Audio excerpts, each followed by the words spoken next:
Hey, it's me, John Ward. I am back with another one filmmaker, one film.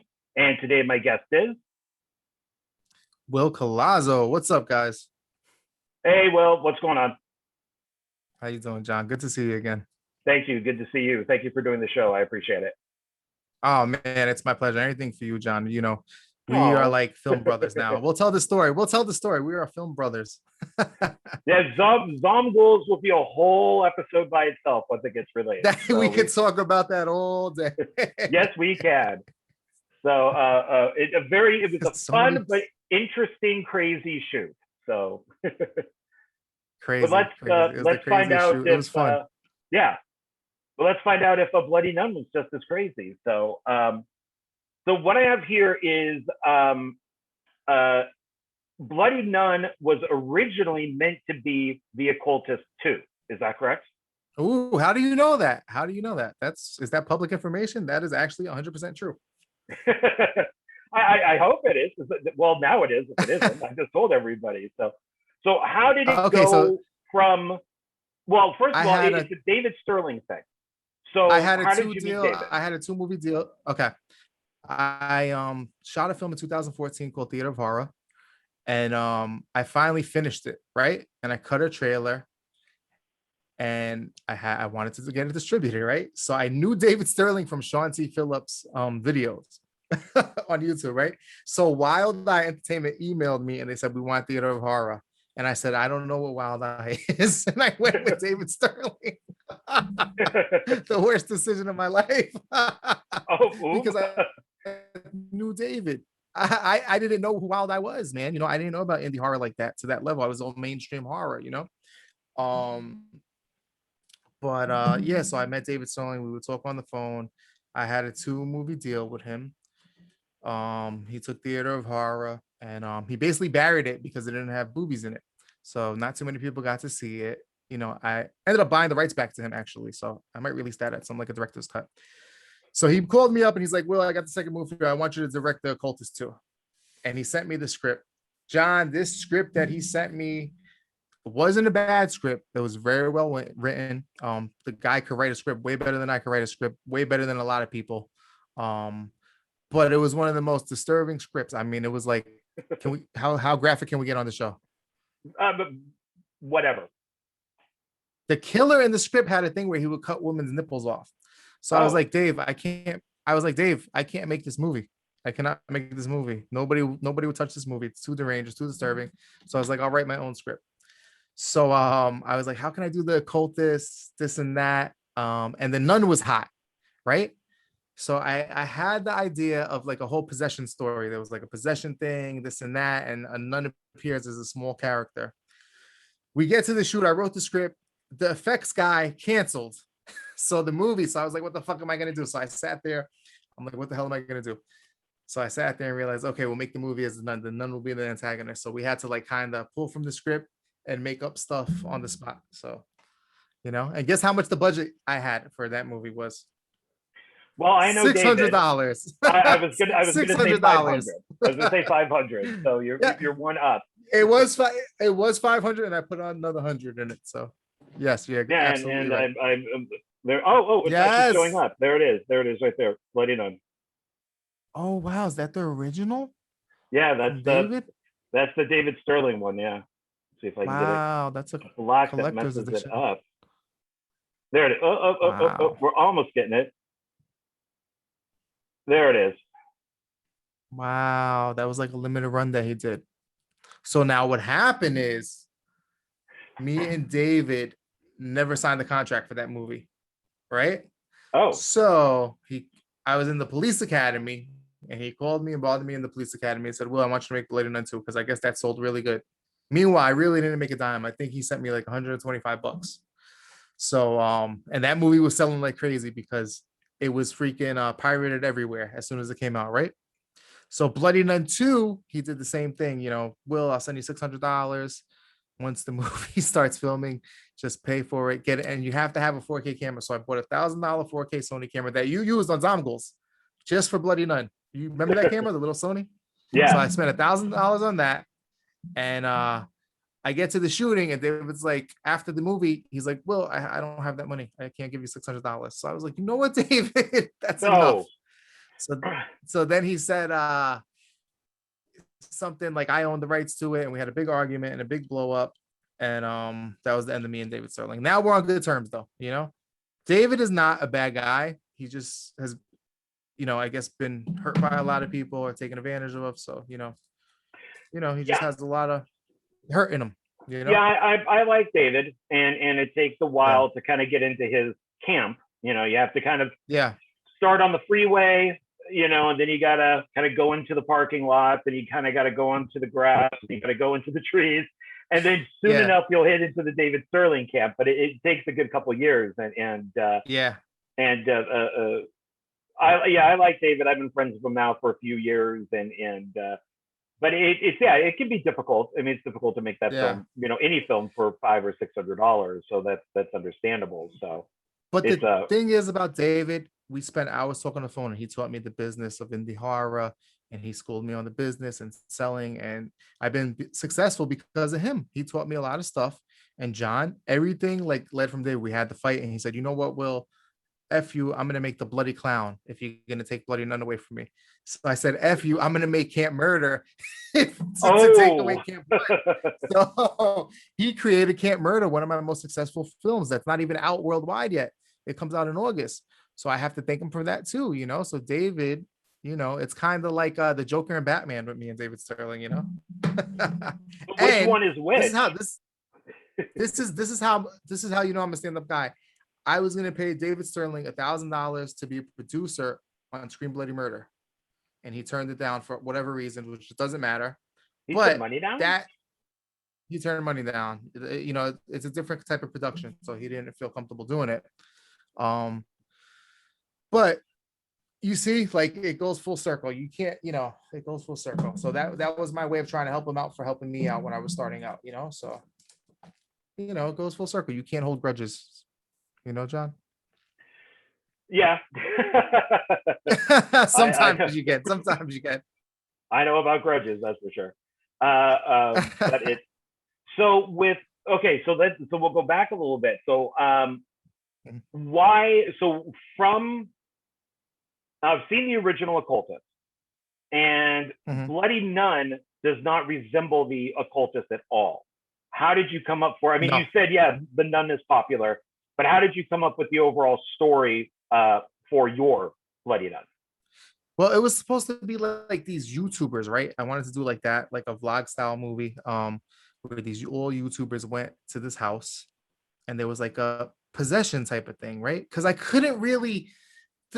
Okay, let's be honest. The original Occultist is one of the worst movies ever made. It's one of the most boring movies ever made. It's really bad, Sean. It's really bad. It's like you're waiting for something to happen the whole time, and nothing happens. So I was like, how can I turn chicken shit into chicken salad? So I had to make it my own interesting, movie. Oh, wait. So Sean C. Phillips was gonna play the Xander guy. What was his name? Sandoval, whatever it was. Yeah. So we had to cut all of that and stuff because it became about the nun. So David's like, this is not the Occultist, it's the Bloody Nun. So David Sterling even came up with the name of it, He's like, it's the Bloody Nun, Will. I don't understand it. It was There's no Occultist in this. There's a nun and it's bloody. Yeah, that's what he said. Bloody Nun. He said, I can't release this as the Occultist, Will. So it's going to be the Bloody Nun. But I had a whole intertwine. It was the revenge. It was the Occultist 2, the Revenge of Xando, the guy who passed away, unfortunately. That guy's character, where Sean C. Phillips was going to play that role. So that was that's what I can remember. Well, I did buy it. Oh, like, wait, I could see the back. Okay, there we go. Oh, it's actually showing. Okay, good. So there's the back of it. But one thing I will say about that movie, for a $600 movie, it's very good.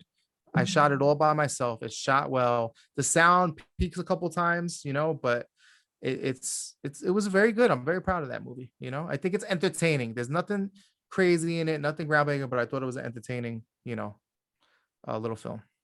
And it's got a good cover. I like the cover. And it's got the artwork was the big, the artwork sold a lot of units. Yeah, because I bought this and theater at the same time. We didn't know each other at the time. Yeah, I bought them both at the same time. And so despite all Theater of Horror's flaws, what did you think of it?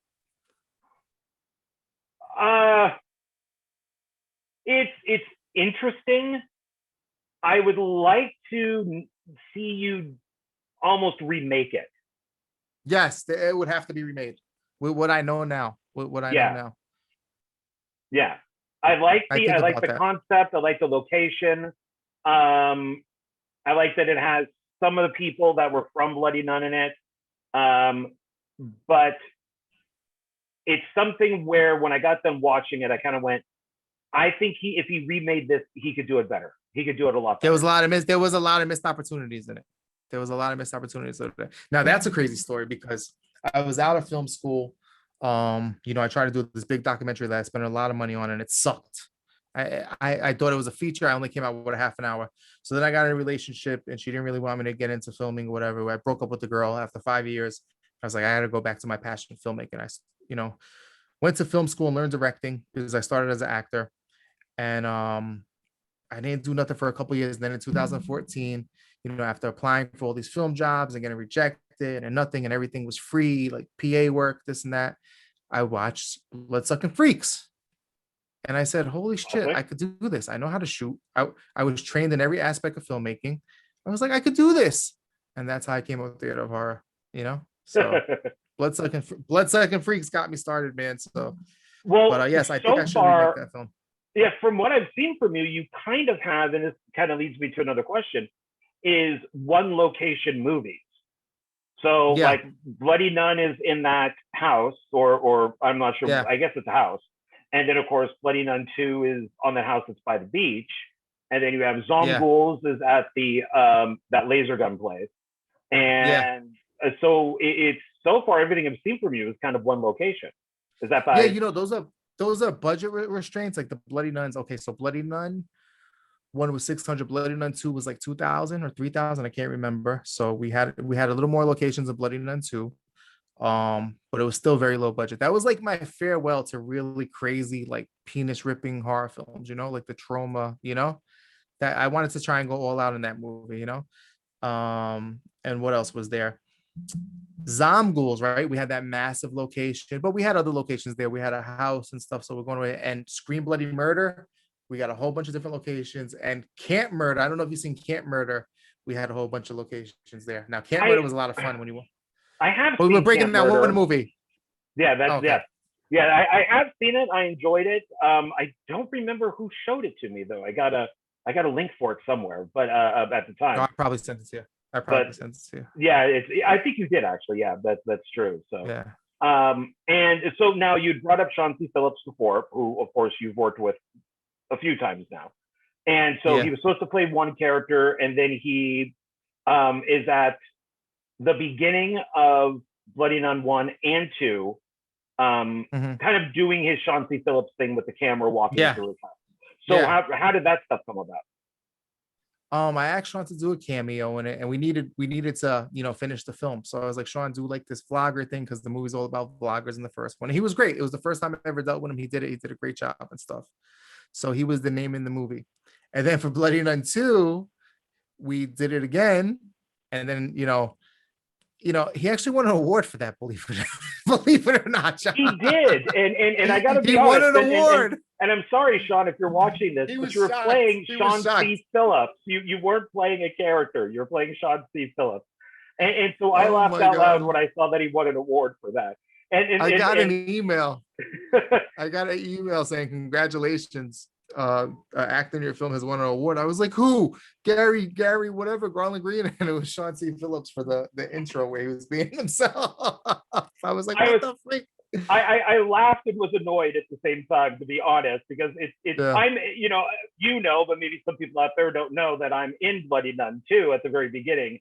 Yes, and I won't give spoilers away on that, but I may not be back for part 3. But I mean, I played a character. Everybody else in that movie played a character, and Sean played Sean. So it was just like, what? Are you serious? But good for him. Good for him. He's a nice guy, so good for him. So now Bloody Nun 2, that was a really tough effort. and a lot of people chipped in to finish that film, including you. And I thought you were superb in that film. Thank you. Like I said, it had its technical flaws, especially shooting outside. Oh my God, that was a nightmare with the wind and a lot of crazy shit happened. But we got the movie done, and I think it's, you know, it's a wild, entertaining ride. But like you said, for a $2,000 movie, you could expect so much. But I think for the budget we had and the time constraints we had, basically shooting into this, that's another thing. We shot that movie in a day and a half, and the original Bloody Nun we shot in a day and a half. How crazy is that? That's Dustin Ferguson style. That's Dustin before Dustin.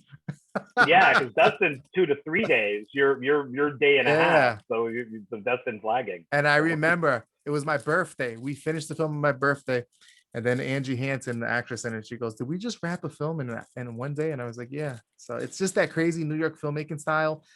I don't wish it on anybody. Please don't make a movie like that if you don't have to. But sometimes you have to do what you have to do, you know, to get the film done. That's true. That is very true. So then where am I at here? So let's see. With part one, you knew you had a budget of like 600 because of David. Yes. And so with God, I kind of like to keep part two to its own episode, but okay, we'll stay on one. There's just so many sub stories. So you determined that so you guys determined that the budget on part one was going to be 600. Now with casting, obviously there were people from your theater film, and now are these friends of yours? Are these actors? Did you actually put out like a casting call for people, or how did casting for Bloody Nun? These are all actors that I met from a casting call from Theater of Horror. Let me look at that Bloody Nun. Hang on. Let me just look it up on IMDb. I don't want to get anything wrong. Okay. I miss all these guys. Oh wow, my cousin Jessica Collazo was the nun. That's right. Oh my God. And then Jen Feldy was she made a little cameo. Yeah, that's one of the things I really liked in Bloody Nun is how the nun looked, and I liked her in it. I thought she was good. She's an amazing a professional stand-up comic and an actress, but she just got into the comedy, and I asked her to do the role. She did a great job. She was one of the best things in the movie. Yeah, I liked her. This was so fun to make with the small cast, not like with all the perk people now and everything. This was so fun to make, man. I'll tell you what, I missed this. It was like a lot of fun to do it. Like, perk movies are crazy, man. This was like so easy, so fun to make. But yeah, Jessica, Jen, I met on backstage. Mark C. Fullhart, I met on backstage. He's became one of my best friends. Cara, I used to work with at the post office when I used to work at the post office. And then Sean, and then all these other people I knew from. Tim is actually Jessica's ex-husband. They were married at the time. And yeah, Karen was the first actor I ever hired for my first short film. So okay, nice. Yeah, you work with when you're starting out, you work with the people you trust and know, Right. You know how it is. You use a lot of the same people. Oh yeah. I have a few people that I always like to work with. So yeah. Like my best friend, Julianne Prescott, one of my best friend in the whole world. You work with her all the time because she's I've worked with her on a few projects. Yeah. Professional, gives her all, great attitude, great actress. You want to work with people like that, Yeah. So. Oh yeah. I've always asked her to be in my stuff. So yeah. Yeah. So so what was your pre-production time on this like? Wow. Does it really count as pre-production? Well, we shot in a day and a half, maybe 6 hours? No, I wrote the script. I booked the location. There was changes to the script last minute. Something happened that there was so many changes. Okay, no, we had the original script and we couldn't do it. And I told David that I had to rewrite it. So I remember there was a lot of script changes. Once we got that one location, we were set. And that location was cool. It was like a cool little cabin with the chickens and everything. We had like a... Now, I'm going to interrupt you for a second. Are they chickens or turkeys? because they make turkey sounds. They do the gobble gobble. There was a turkey there. There was a chicken and there was ducks. There was this big yellow duck there. Yeah. Was it a farm? I didn't get to show it. I have the footage. No, it was just somebody's backyard. This guy had all these animals. It was like this really mystical house. But it was a cabin on his property. It was so cool. And I remember, oh my God, I'll tell you at the end, there's actually a scary thing that happened. Oh, if it's part of so with pre-production, so what do you think? We'll get through that, and then production. Tell me your story. I would say about 2 months of pre-production to get everything ready. Okay. But David wants it right now, so it was probably like a month or two. Right. Yeah. Oh yeah. He's definitely the man of now. Yeah. That is very true. So what was then production like? So how was, because day and a half, so you had to move fast. So we had a day and a half. We got up. Angie Hansen came and stood in my apartment with Karen Lant, my little studio apartment that I used to have. They slept on the floor on air mattresses. Carl Grasso came from North Carolina. No, he was still living in Long Island at the time. We had some pizza. We shot the first scene that night. And then in the morning, we shot a car scene and we went to the location. And then we shot nonstop. But you know what, man? I had my shot list and I was like a tornado, knocking out scenes. That's how I am. When I get on set, you've seen me on set. I'm possessed, man.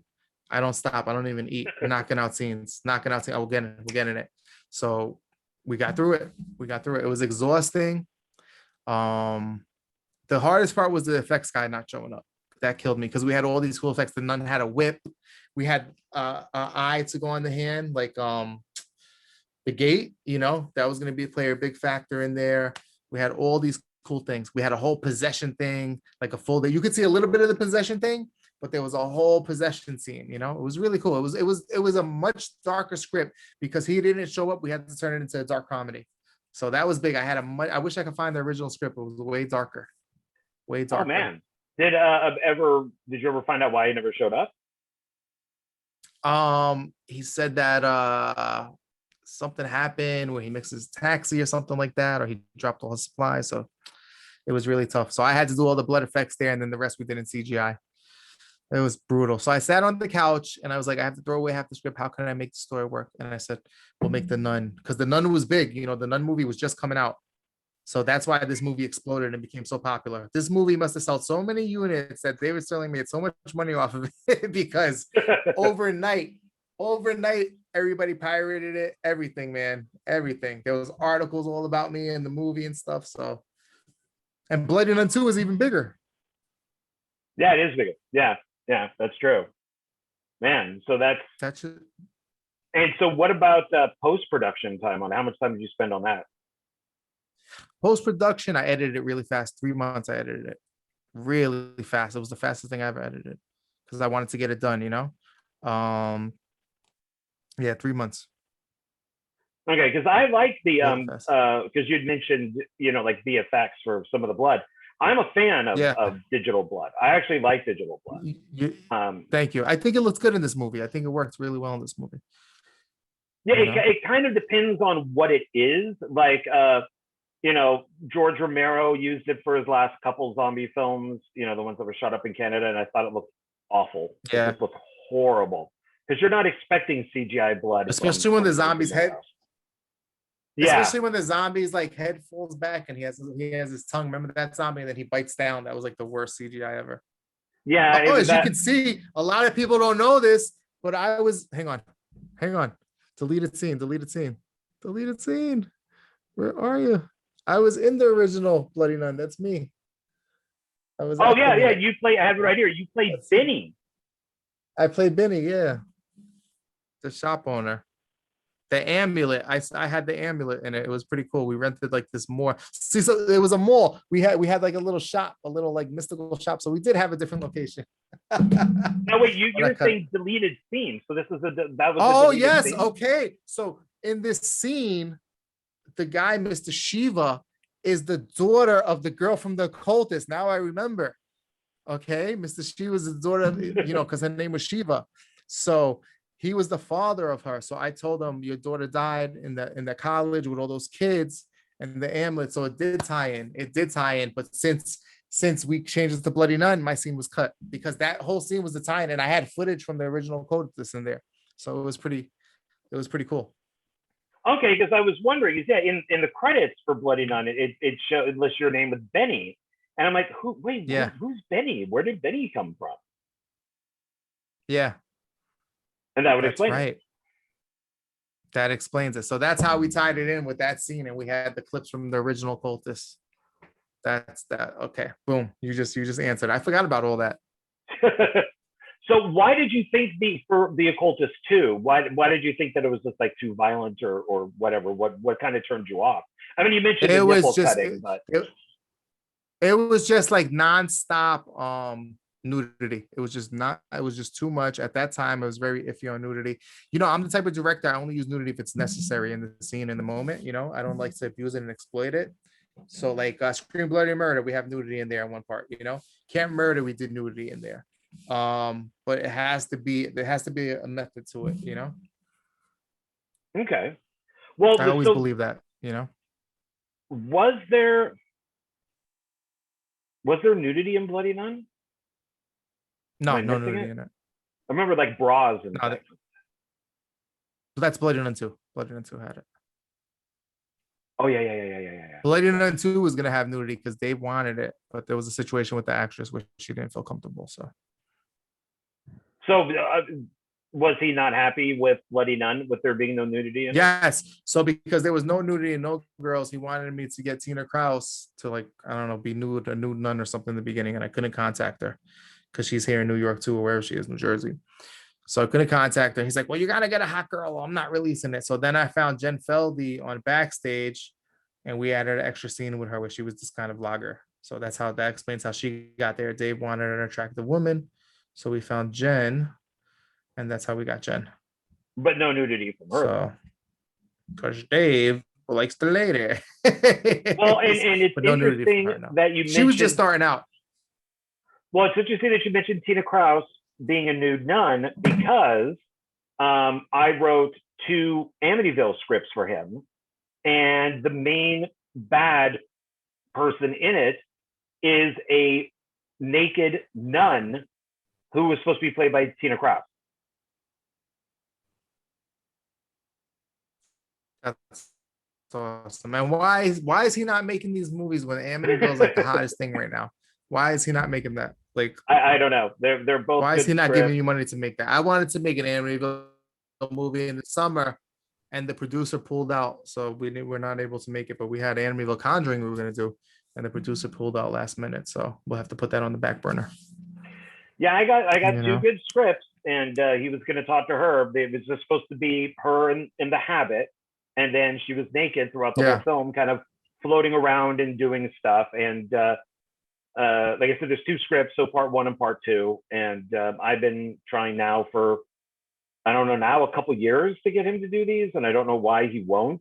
They could probably use a rewrite, maybe to make them a little bit cheaper, but I think they're actually good scripts.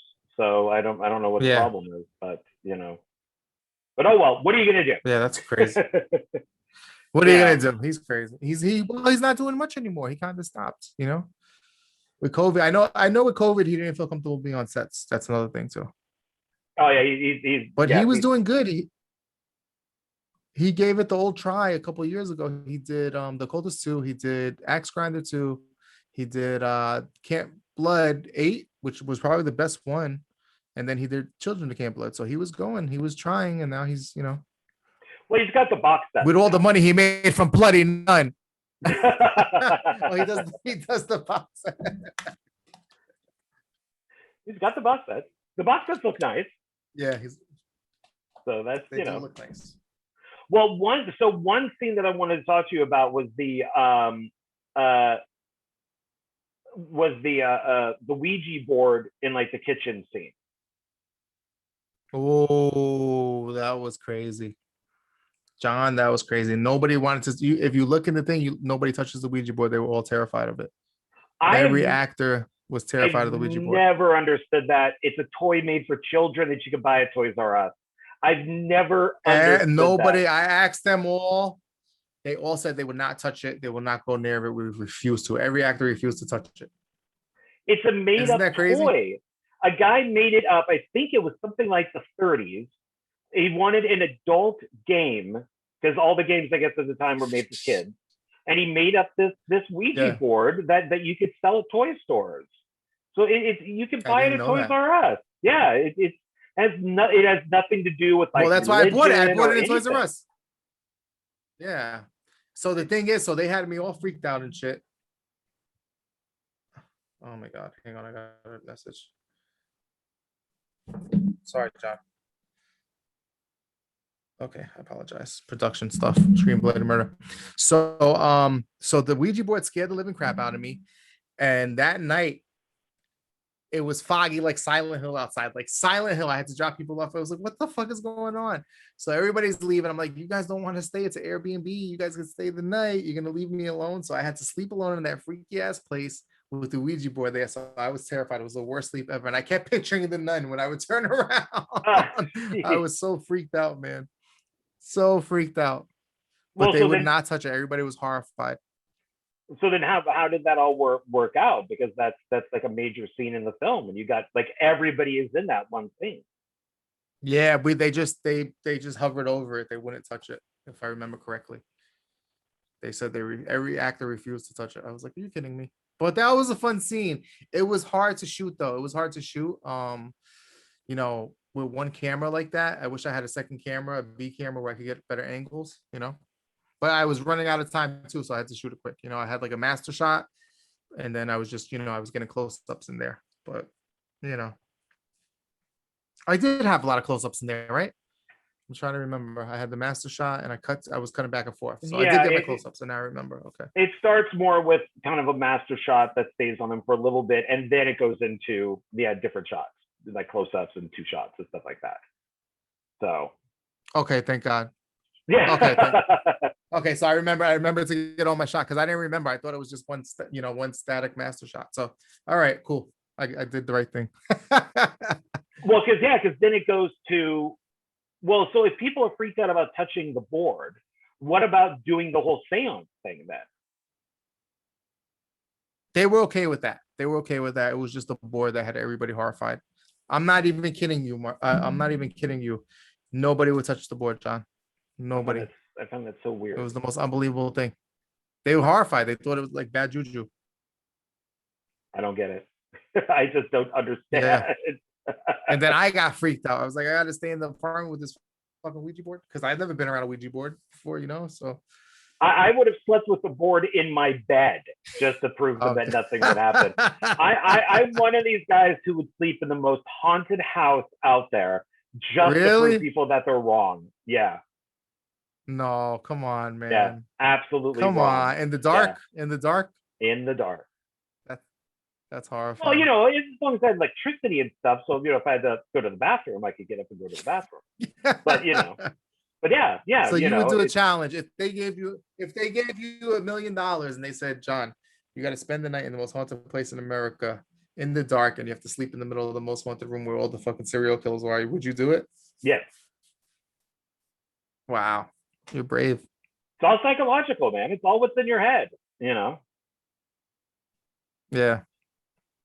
You want to believe that, you know, the room is haunted. It's going to be haunted. It's that simple. I mean, it's what your brain does. But what happens when you start hearing shit and hearing voices and stuff? Well, then I would think probably people were trying to freak me out. You know, I think that it's all fake. Okay. Like somebody's behind the door, you know, murder, you know. Yeah.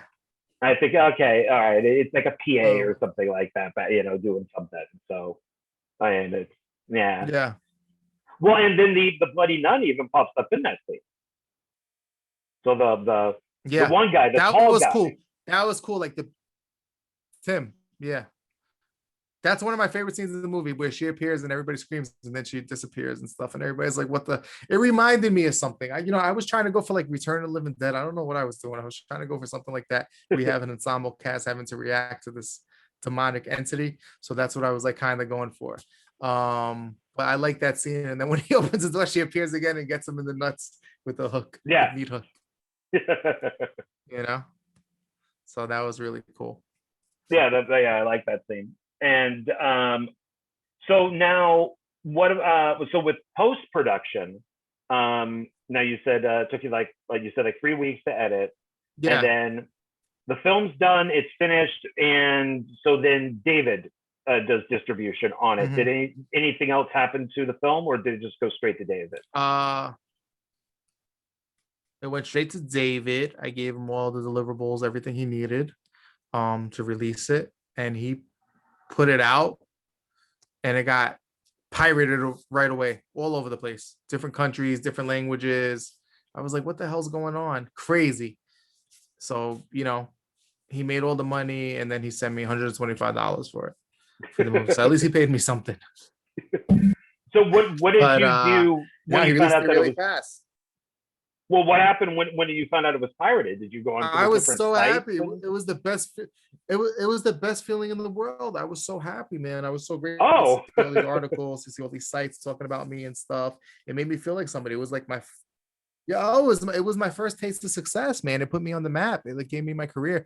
Theater of Horror, Dave didn't, advertise. He advertised it once again because I guess it didn't have boobs, and then he really didn't talk about it. But Bloody Nun, I sent to all the reviewers, so people were reviewing it. Got some bad reviews, some good reviews. So it was my first taste of getting all that attention, and it was great. It was freaking amazing to check the IMDb with all the updates, to see all these websites pick it up and talk about it. My little humble $600 movie. It was a really great experience. It was fantastic.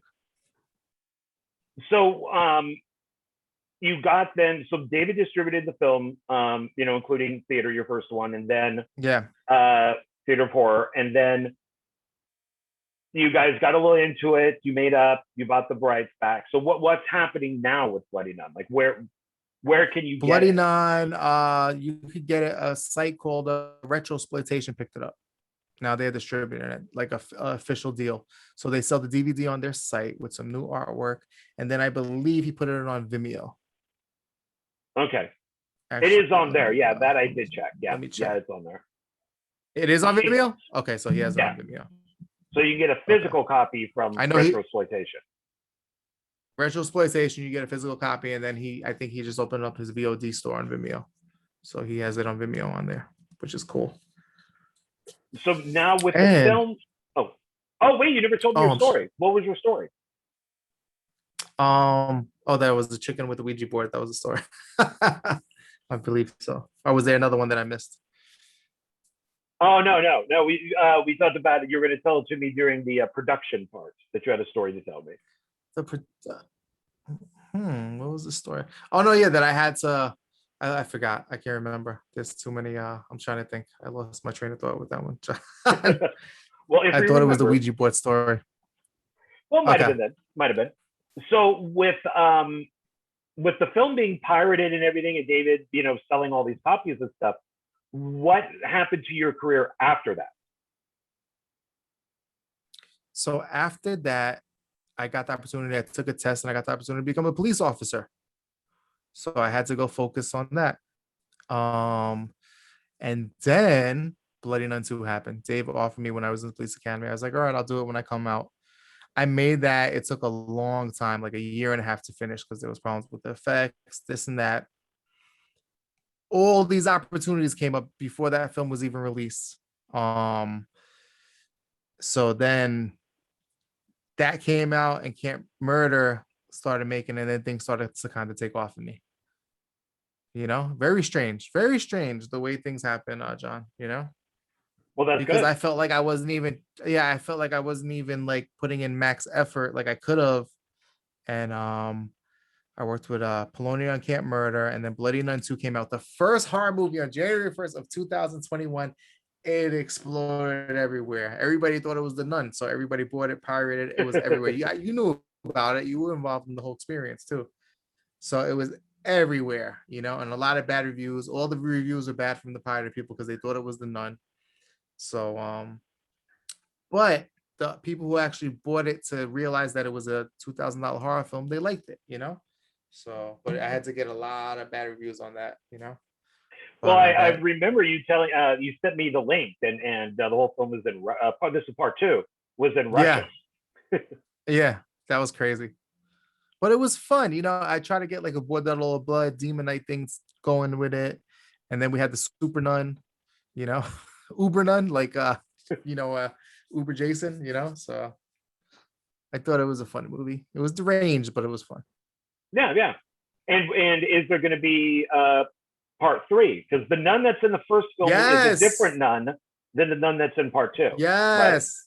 Right? Okay. There's going to be a part 3. I talked to somebody about somebody else is going to direct it. Somebody else offered to direct it. And you'll be surprised to see who it is. Okay. I can't say who it is. It's a secret. But somebody asked me if they could direct Bloody Nun 3, and I think they would be perfect for it. But we're probably going a more darker psychological direction. I'm squinting and leaning in. I have a couple names in mind, but well, I even offered. I even offered. Did you? Yeah. No, you didn't. Did you? Yeah, I said we should do Bloody Nun in Las Vegas. Oh, you did. I thought you were joking. I remember that we were talking about that. No. I just said, if it's Bloody Nun, Las Vegas, and it could be, either the same nun or a totally different nun. But yeah, I said, do that out here. Vegas is a cool place to shoot because there's like not that many people, so you're like the big fish in a small pond, John. So it's you have a lot of great opportunities out there, man. Vegas is a great place to shoot. So you got to bring me back to do a Zombies episode because there's so many stories that we could tell about that. Yeah, I'm not sure how much we want to tell on that one. So that would be an X-rated show. Yeah. May lose. But yeah, so somebody else is actually going to direct. Somebody else is going to direct Bloody Nun 3. I think they're ready for the opportunity. It's somebody that you would not guess who it is. It's somebody very different. But they're going to do it. So we'll figure it out. There's so many projects lined up that it's hard to, plan that one. And we'll go with a bigger budget. Well, I want to get like a 10K budget like that and do the movie justice, or maybe even more if possible. So will it deal with both nuns in one movie, or will it be like a third completely different nun? I think it's gonna be kind of like I think it's that movie you have to kind of revamp it and stuff, where it's a Bloody Nun, where it's kind of like a legendary thing, like a Candyman type of thing, and then you retell the story, So will Sean be making a cameo at the beginning of it again? Will he be in each Bloody Nun movie? No, not in this one. If he's going to be in this one, he has to act to play a character. We got to change it up. For this one. But now that would be confusing. But Bloody Nun thing. Yeah. David did that with one of the Camp Blood movies. He had him play two different characters, and I thought that was not a good idea. Yeah. God, the worst cameo that Sean did was the Axe Grinder 2 cameo. That was brutal. I'm not going to discuss that. Was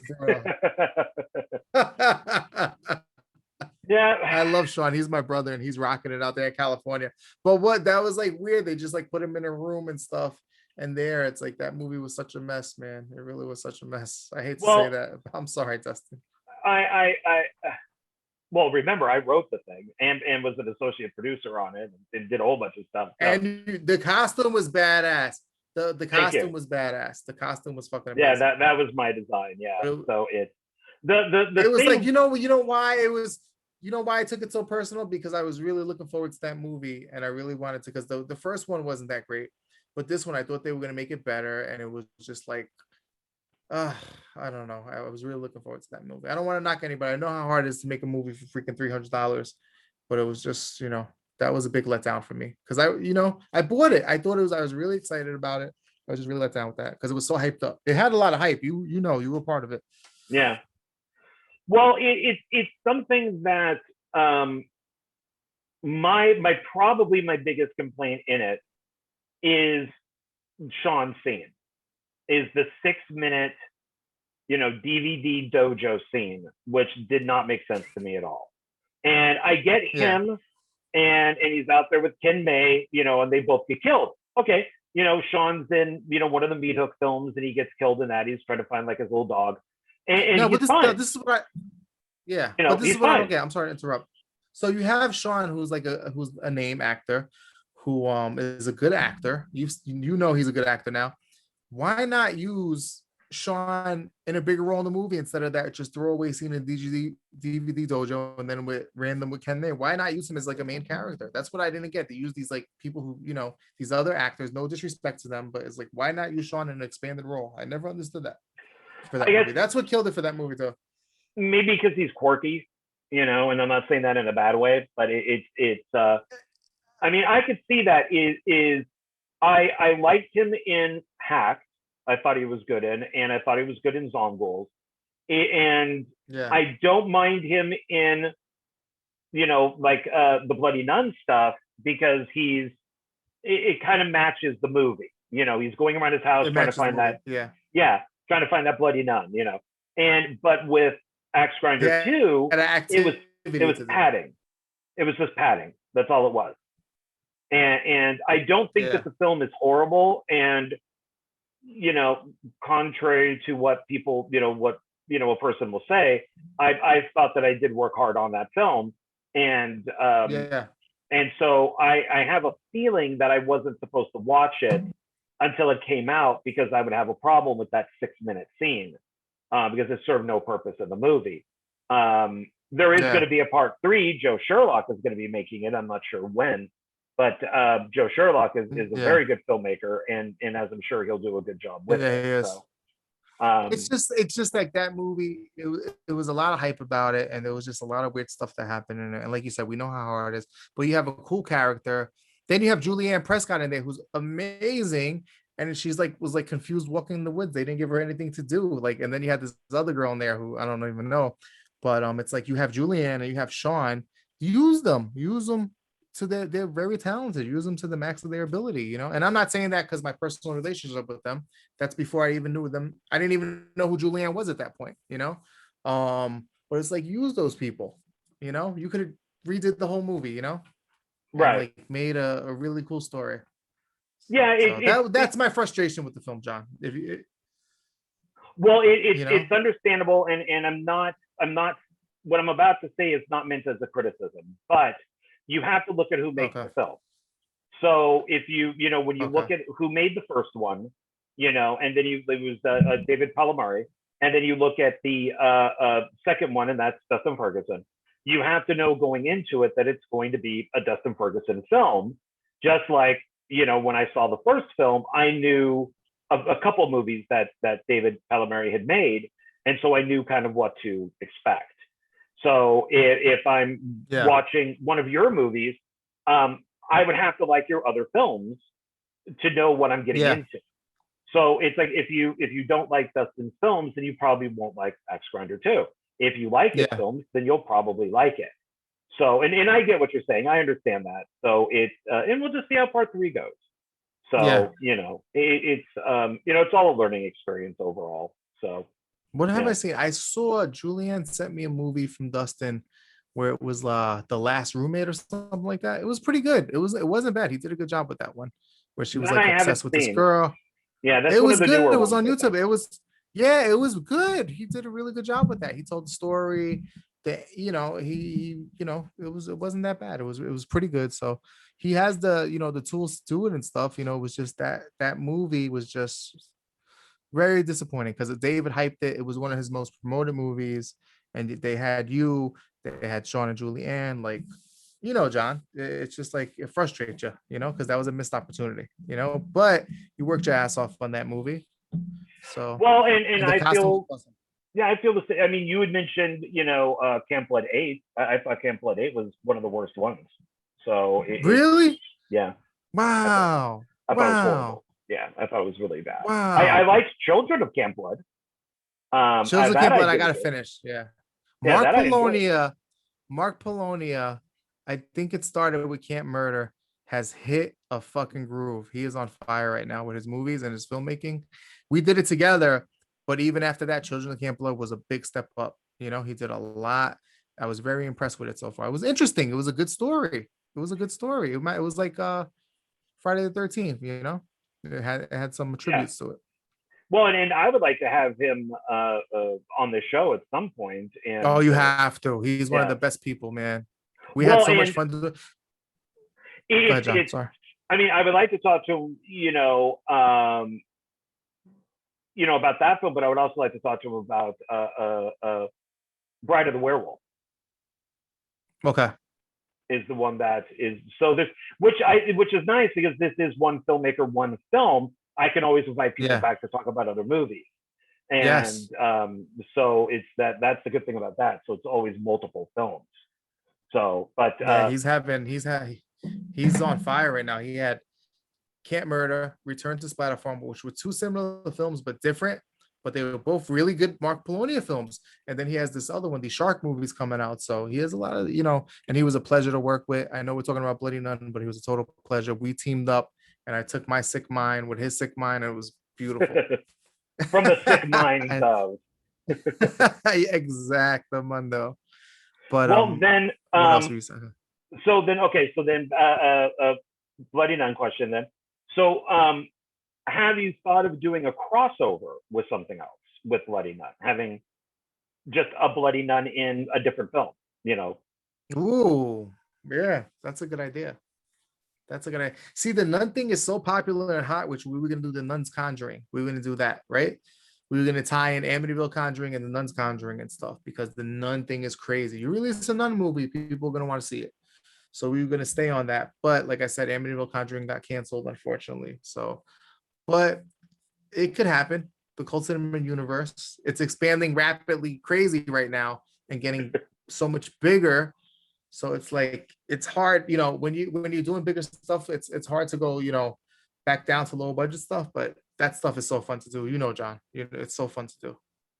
Oh yeah. Well, I'm going to be working with Joe Lujan, and we're going to do Axmas meets Rust, and Rust is his series, awesome. Which is Halloween, and of course Axmas is mine, that takes place at Christmas. Ooh, so we're combining the two holidays into together. So I want to see the Axmas feature. There maybe one day there will be in the Axmas meets Rust. There is going to be a cameo by another holiday killer. So I've already got the okay on that one. I would like to add one more if I could work it out with somebody. I'll let you know who it is. Did you write it yet? Did you write Axmas yet? No, not yet, because I still have to do the other two Axmas. If you need somebody to write it, man, I would love to write it for you. I always wanted to write it, a Killer Santa Claus. So if you ever need somebody to write it with you. Oh, okay. All right. I'll do it for free. I'll keep that in mind. Okay. Oh, the magic word. I'll do it for the friend rate, free $99. So with these films, with these types of budgets, Bloody Nun and all that type of stuff, do you prefer to work more independently, or are you somebody who likes to work with others? With others, you have to have others to take you to that next level, So you have to join forces with people, or you're gonna stay stagnant and not grow. So especially in this industry, you have to build a big team, a good team around you. Look at that. All I had to say was Cult Cinema Assemble, and then they can scream bloody murder. My biggest movie, Julianne and Sean came together. We're like the really low budget Avengers. And they're kicking ass out there, That's good to hear. That's what happens when you build a big team. Julianne's like my right-hand person, like right under me. She's in charge of Cult Cinema. She stepped up, and she's actually my COO of the company. I don't know if people know that. I don't think so. So she's running things over there. And Sean, man, he's directing a movie for me. I put a big budget in his hands, and he's directing a movie for me. So those people are huge in my life. I don't know what I would do without them, John. So they're helping, they're protecting me, and they're helping me be successful. I'm contracted to this movie, and they're actually taking care of me over there. So it's huge to have people like that in your life. That's great. So since you like to work with others, are you somebody who can work with somebody on a script, or do you like to just do the script yourself? I like to do stuff myself. I'm very protective of my script, but somebody like you, I would, because I would definitely work with, or something like that. Or somebody like Julianne, I will work with like that. It has to be a certain type of creative person that you want to work with for scripts and stuff, not just anybody, I have to admit, I'm a solo guy when it comes to writing stuff. And like I said, you got to at least get that. It has first to be a draft out special yourself. case. Yeah, I've had so many people come up to me and with the short delete. I've told people the idea, which I think I'm stupid to do, but I've talked to people about it, and they'll be like, "Oh, you should do this," and it's like, that would be great in your movie. You could do it in your movie, you know. So I appreciate the enthusiasm and the ideas, but the chance of me actually using the suggestion are zero. Yeah. So no, it's true. I'm the same way. Like I said, it would have to be a special case, John. It would have to be a very special case for me to do it. Like somebody like you who I respect and worked with before.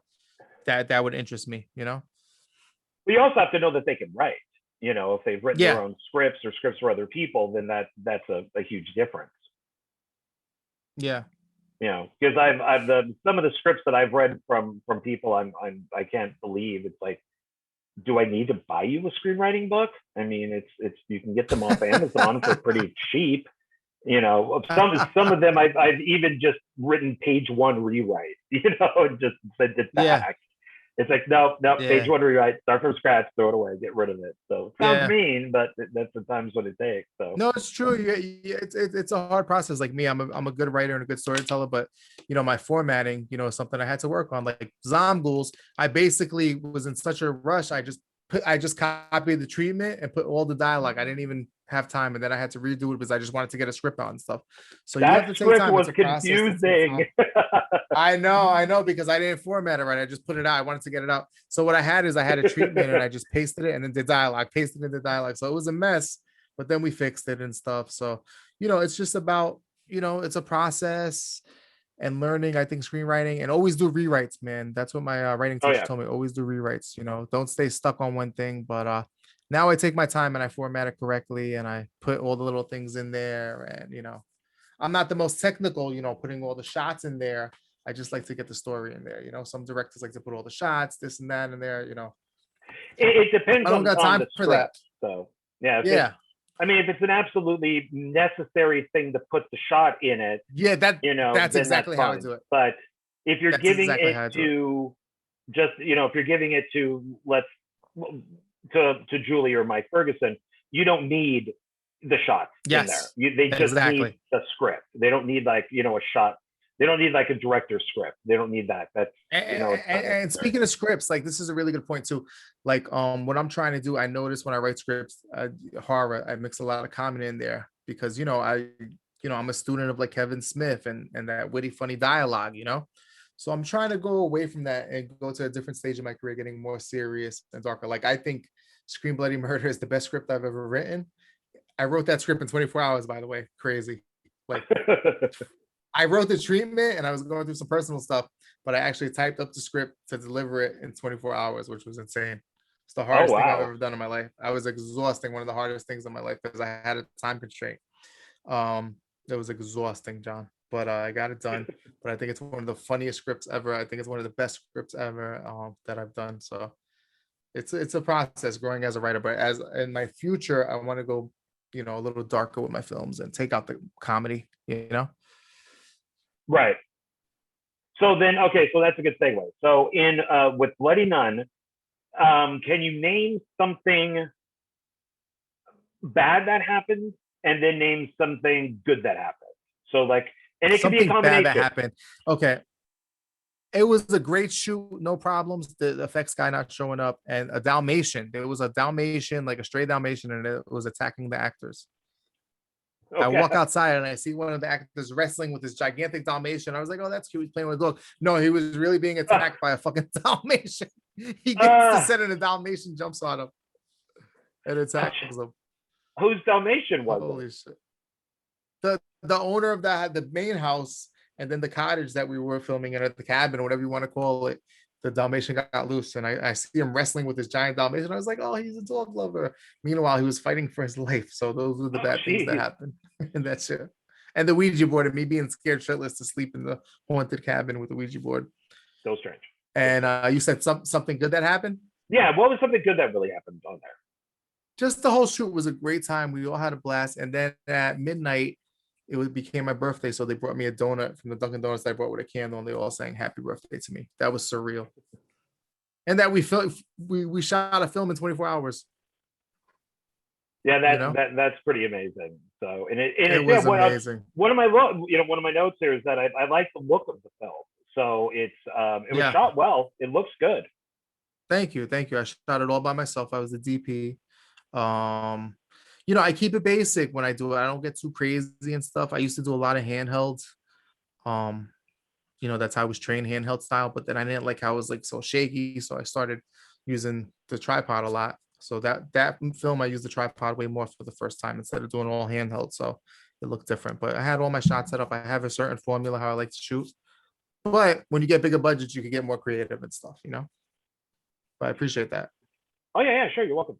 Were any of the characters based off of real people, or were they Yes. Yes. themselves? Matt Brunzio was based off of Logan Paul from YouTube and Oh, his brother. Yeah. That's why he was such an asshole in the well, movie. yeah. Okay, I could see that. That's for sure.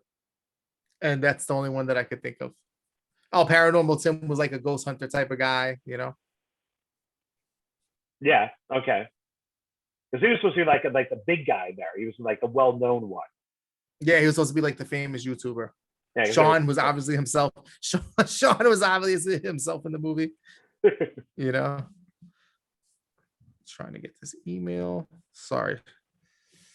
And then while you're doing that, I'll ask you the next one. So, Okay. with your experience from like theater of horror up to I guess now present day, what has your experience been with like kind of like editing software or production software? What difference have you seen from your first film up to like the current film? Just learning and growing, man. Just learning and growing and kind of being self-taught. Because when I was in film school, I learned on Final Cut, basically. Um, and I couldn't never afford a Mac, so I was learning it. And I said, you know what? I got enough hours in the school to graduate, so I'm not even going to finish this course because I didn't have the money to buy a Mac and I had a PC. So I started editing with Sony Vegas, and I taught myself Sony Vegas. So that was like the trusted program that I could afford and that I could use. So I don't know. I just try and like tell a good story. I may not be the sharpest and flashiest editor with introductions and all that stuff and titles and all that stuff, but I just try to put a good story together when I edit. And that's the best thing is like shooting something and editing it and putting the story together. You know? That's Right. one of my favorite part about the process. Well, yeah, as long as right now I changed it up. Yeah. I use Final Cut again, which a lot of people don't use anymore, which used to be the standard because you know I don't want to pay for Premiere monthly and all that stuff. Yeah, you know? that's true. And there's other ways to get it, but what happened is, you know, I used to use another program, free script writing program, and I got Final Draft. Somebody sent me a copy of it, and then I got an email saying that we know that you have a copy of Final Draft that you shouldn't have. You were sailing the high seas, yes. As they say. So I don't play around no more. So now I do everything legit, especially with my position is what I do for a living and stuff. So I do not play around. So yes, Pirate Bay. But you know, I just got them shut down again. But so now I do everything legit. And so instead of paying for like Premiere and stuff, I'm, you know, relearning Final Cut, which is, you know, a lot better than Sony Vegas. To edit. But I don't see myself doing much editing in the future, you know. Are you not do you not like editing, or you just don't find yourself? These movies, no, I love it, but these movies are getting so big that, you know, it's just so time consuming. So, you know, in the future, we just have to hire an editor, especially when you have to put in the sound mix now. And it's just a totally different level of filmmaking and stuff. For me to sit there and do it would be impossible. You know, I would love to because I love it, but just with my schedule and the projects that are coming up, you know, I just have going forward, I would have to hire an editor, you know. It's sad.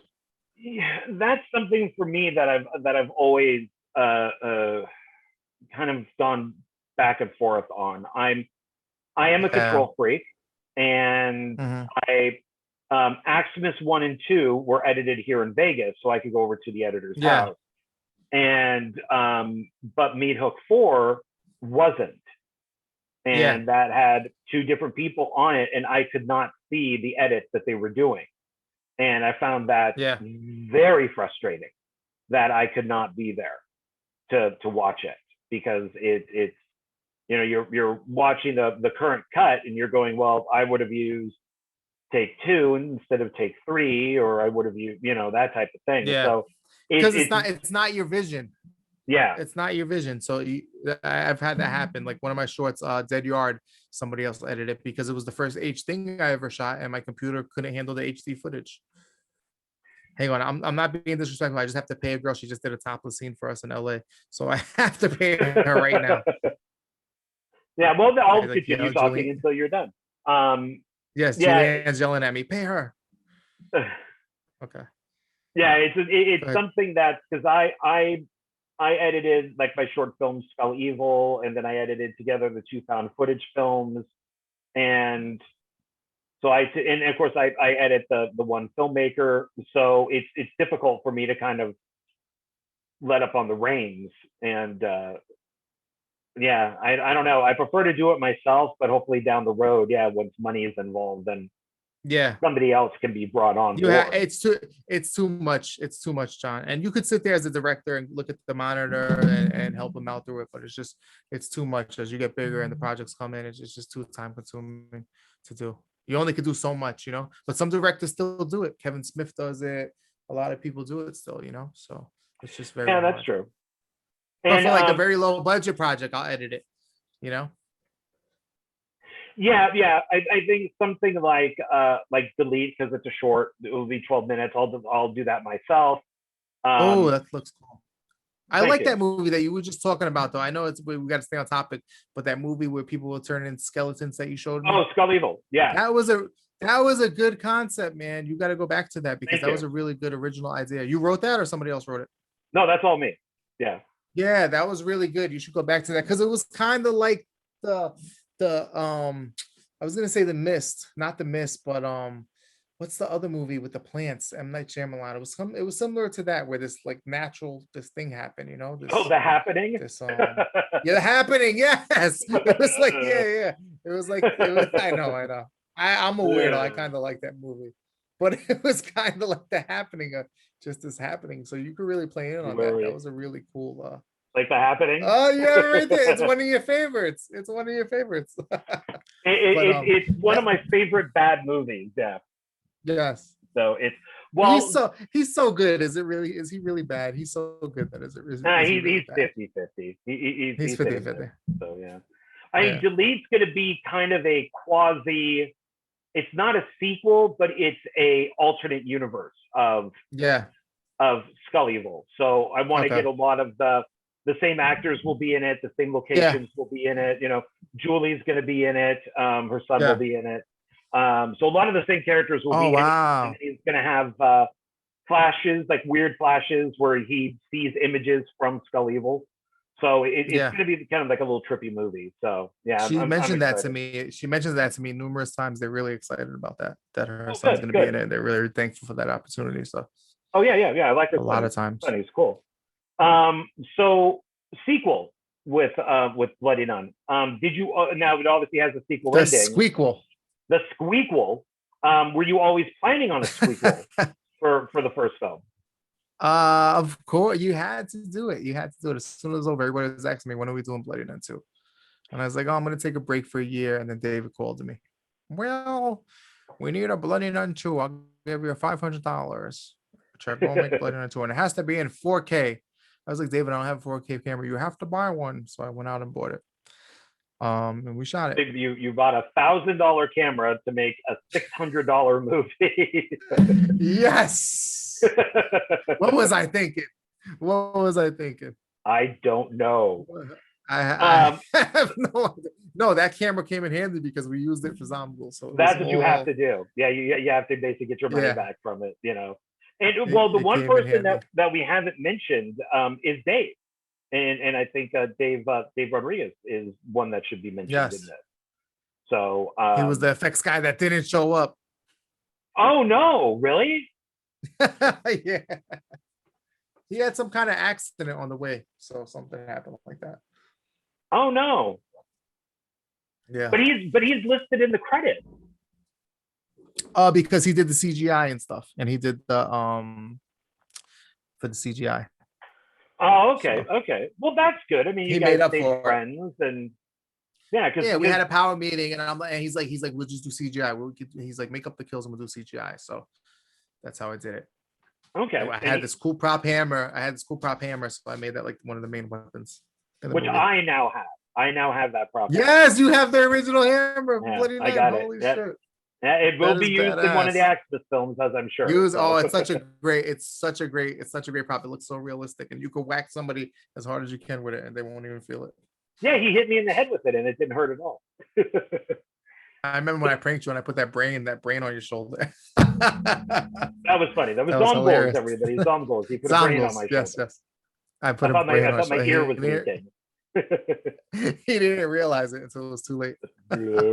Big brain on my shoulder. Yeah, John say who put a brain on my shoulder? Why is there a brain on my shoulder? It was the last day. It was funny. It was funny. I liked it. And it was a good looking brain too. But Dave's been around with you for a while. Did he work on Theater of Horror? Yes, Theater of Horror. That's how we met. So he's been on Theater of Horror and Bloody Nun and Zomgoals, Bloody Nun 2, I'm assuming. So there we go, Dave. You got your shout out. And he was on set. He was my DP. He was my second DP for Bloody Nun 2. Oh, nice. Okay. We shot the end of Bloody Nun 2. We actually shot on the Sony and on an iPhone. That was my first time shooting on an iPhone. Oh, okay. Which was really cool. Nice. Oh, I like Bloody Nun 2. That was a cool movie. I enjoyed it. Now that I think about it, it was cool. Yeah. It had its technical flaws, but it was fun.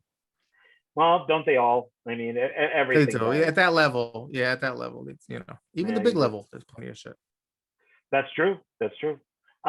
So now where can Bloody Nun, I know Bloody Nun 2, you can check out, that's on Tubi, because I checked, and that comes up on Tubi. And Bloody Nun is available where? Streaming, hard copy, what can people get? Bloody Nun 2, you can get it on Grindsploitation, that site, right? That's how Retrosploitation. And you could get it on VOD and Vimeo. Bloody Nun 2, you can get on Retrosploitation, but I have the rights for VOD, and you can see it on Tubi. You can see it on Amazon Prime for free, and Tubi for free right now. And it's on a whole bunch of other sites too. I gotta see. Okay, and then I'll put down for people a link down below for Google Play. It's on Google Play. What else is out there? Google Play. It's on a bunch of cool stuff. Okay, or you can see the pirated version that everybody got. That's a bonus feature. That's the double disc now. Us in Russian. Yeah. Oh my God. See, they do interfere in things. They do interfere. They do. But the Indian version, the what, I forgot what it's called. The Indian version is the best. It was so good. That's a Slum Nun Millionaire. There's a voice. Oh, Hindi. The Hindi Bloody Nun 2 was the best. Slum Nun $600. So last couple questions. So how do you stay organized through making one of your films? How do you prioritize tasks to people? What do you mean? What do you mean? Like the whole production process, or are you on set? What do you mean? Yeah. So you're if director, producer, you obviously have a bunch of stuff to do. How do you prioritize that? Like what do you keep for yourself? What do you give to other people to work on?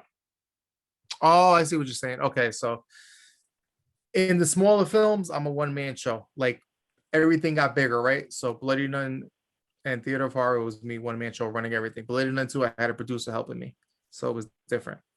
Then after that, Camp Murder, we had a crew with Mark Poloni and stuff. So, and then Zomgoals, we had a bigger crew, and then Scream Bloody Murder, we have a big crew. So it's like, as it gets bigger, you need to add more people to the fold, but you have to have people that you trust, or you have a bad experience. Like we had one guy on Zomgoals that was, not the best person to have on set, was causing a lot of problems. So you have to build a team of people you trust, and that you have a good working relationship with. So I think that's the most important thing as far as working with people, and being organized and not losing your release forms. That's big too. Yes, that That's did huge. happen, folks. That did happen. The all of this a thick of a form. Let's see, gonna get my hand in there. Yeah, probably about that thick of release forms got lost, and we thought they were gone forever. A PA threw it in John Ward's bag, and John Ward saved the day once again. Yeah, I gotta say, guys, I gotta stop you, John. This guy is one of the best people to work with. Dedicated. We put him thank you. We put him through 5 days of hell, and he showed up every day and smiled and had a great time, and we had a blast. Amazing director, amazing producer. He's the real deal, man. He'll help you on your set. Wow, thank you so much. Thank you. He was there when I needed him. I'm just being honest, man. This is what you gave me. You had a great attitude. You were awesome too. And thanks, man. We became filmmaking brothers, and we had a great time doing it. It was fun. We all bonded. All of us all bonded together. That was amazing. Even though there were some bad people, what I'm not even going to bring up, but it's like we all got to bond on that movie, and it was a great experience. It was a pleasure to work with you, John. Well, thank you, and it was a pleasure working with you too. So don't listen to the rumors. He's not a deranged maniac. He's not an axe wielding maniac. Yes, I'm not. What was it? Dangerous and I'm blanking on it now. Dangerous and something. Yeah, what was it? You were told I was dangerous and deranged, something like that. Yeah, something like. Well, it's all in the past. All in the past. I'm deranged. Yeah, so I came on set was like that. It was just people, like this with yeah. Don't listen to what people say about other people. Watch out for that guy. He's deranged. Take everything that people say, about other people with a grain of salt. Do your own research.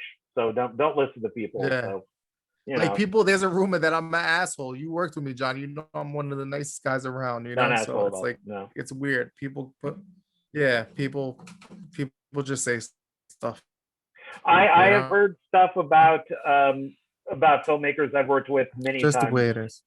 Out here in Vegas, and everything I heard about them is absolutely not true at all.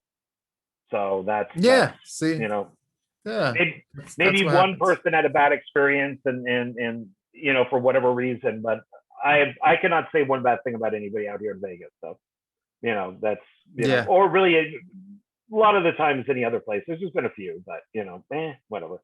Yeah. All right. So last question. Would you like to plug anything like from the past, present, future? What would you like to have people look out for?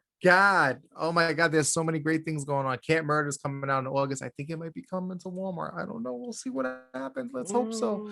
Then we have Zomghouls, which is a really crazy movie that John Ward helped me make. Night of the Zomghouls. We're gonna try and get a big release for that. And then we have the big granddaddy of them all, Scream Bloody Murder, which is being made right now as we speak. My Cult Cinema Army is on set making that film. Julianne Prescott and Sean T. Phillips, my family, I love them. They're making it right now for me, getting the job done, giving it their all, and I'm so proud of them. So that's big. Todd Bridges was just there last night. Tom Sayers was amazing. Yeah, the shots and stuff. So I wasn't even supposed to do that, but amazing stuff. Did I lose you, John? Nope. You're good. I think I lost John. No, we're good. Oh, you're here? Okay, you're here. I'm here. So we have that coming out. So big things coming out, John. Also my YouTube channel, Nemesis Beast. Check me out. I'm gonna be on there uploading a lot. I think I got over 4,000 subscribers. Thank you all the guys for all the new subscribers. I don't know how, but all the people who always subscribe every day, I appreciate you. I don't know what I'm doing, but I'm going to keep making videos because it's a lot of fun. And it's nice to get that extra money. And also on Twitch, Nemesis Beast _. I'll be live streaming on there too. So a lot of fun stuff. Now that the movie thing, I got a little break. I'm going to get back to making YouTube content and stuff. So if you want to see what I'm doing, follow me on YouTube. And also the Cult Cinema page if there's movie updates, and check my IMDb. Right. Okay, that is a lot. There you go. So the YouTube, man. But great. Yeah, man, it's fun. It's a crazy adventure making films. It's a crazy ride, and you just have to For all you filmmakers, if you're a filmmaker, you're watching this, you want to learn, John could say it too. You just have to hang in there and keep making films, and good stuff will happen. Work hard and good stuff will happen to you. You know, don't give up. If there's no direct path to making it and doing it, it just sort of starts to happen around you, and surround yourself with good people, and you'll see. You You'll know, be doing it in no time. I did actually learn something from Dustin Ferguson, and I asked him, you know, like, why do you have posters up of the films that you made? You know, and he had other posters up too, you know, Halloween 3 and some other things. And he said, because when he is down, you know, when he wants to give up, he'll look at the posters and see what he has achieved, and that will bring him back into wanting to continue. And I've done that. That's actually something I've done. So my bedroom has on both sides all the stuff that I've done, along with some other people's stuff too.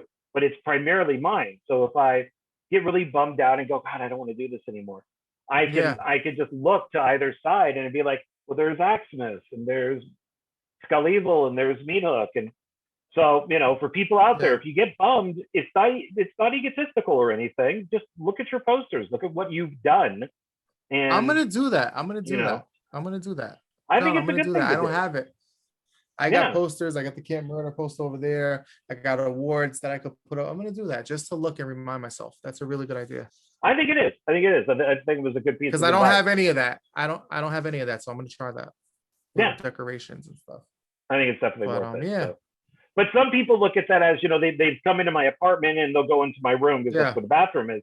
And they'll be like, oh, these are all things you've done, ego, you know. And it's like, no, it's not ego. It's, you know, one, I like the posters, I think they're cool, and you know, but it really is kind of a way to, you know, it's psychological, you know. It's, oh, I have done this and this and this and this, and it kind of brings you out of that funk. At least it does for me. And it's hard, man. This is the hardest thing in the world to make it in this industry. I'll be honest, especially as an actor. We're producers and directors, John. It's a little easy for us because we create, but like even for actors, it's like winning the lottery and stuff to be successful in this industry. So it's like you have to bring yourself up and you have to stay positive. And you see a bad review, you see, you know, you just have to keep going, man. And we all have talent and different type of talents, and we all work different. So you just gotta hang in there, man. Like you got a franchise, John. That's a very impressive thing. A lot of people don't have that. I have franchises that are built. That's very hard to do, and so you have to be proud of your work. And now you're branching out into the Lovecraft. That's really cool. I respect that. Oh, thank you. That's really fun. Yeah, the cosmic horror stuff. Rain of Vibrant Screams will hopefully be out soon. So I'm excited about that. That's awesome. I can't wait to see it.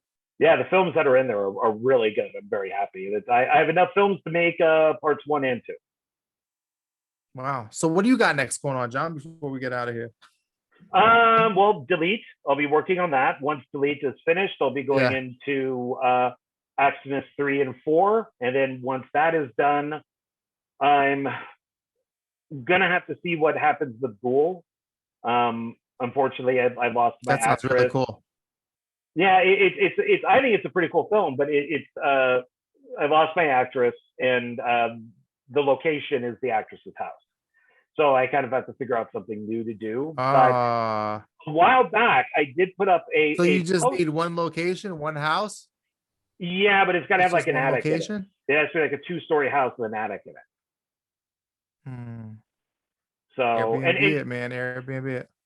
Yeah, that may have to be. So it's so I mean, there's a fair amount of stuff. I thought of doing like another Skull Evil movie 2 and 3, and a while back I put up a poster called Blood in the Forest. I made up a poster for this, which I thought would be like a Bigfoot movie or an alien movie, something like that. Oh, we need a Bigfoot movie. That's badass. You should do a Bigfoot movie, man. Well, I'm going to do this is probably next year if all this other stuff happens.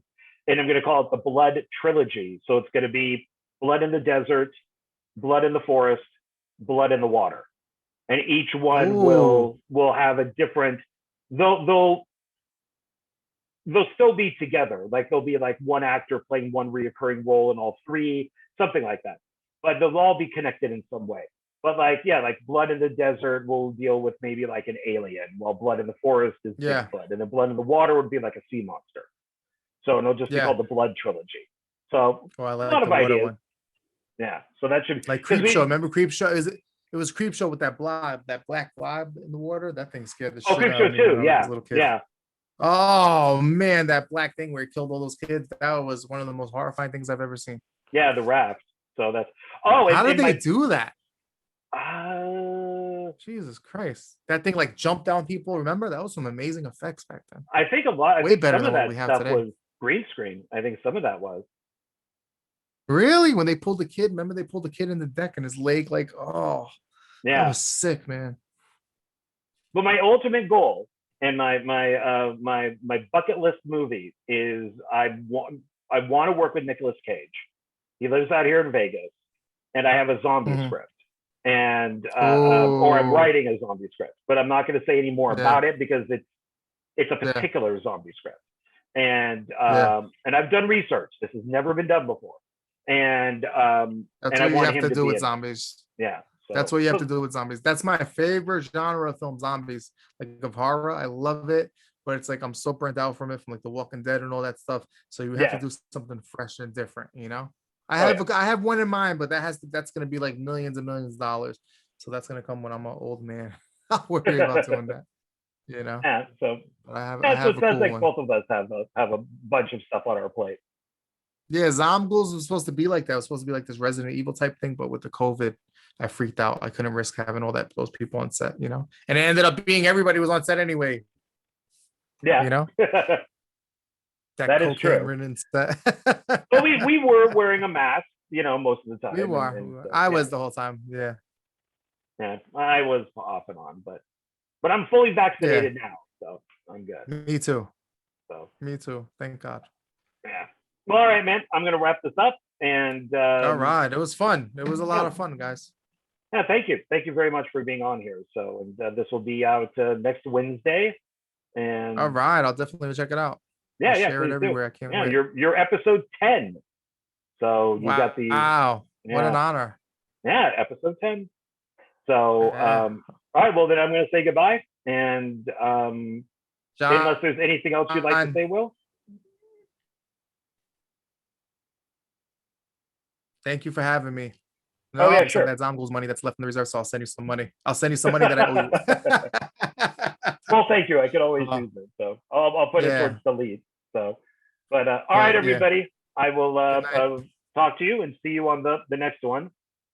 There's my hand. There we go. See you at the movies, guys. We will see you at the movies, guys. Thank you so much. Bye, guys.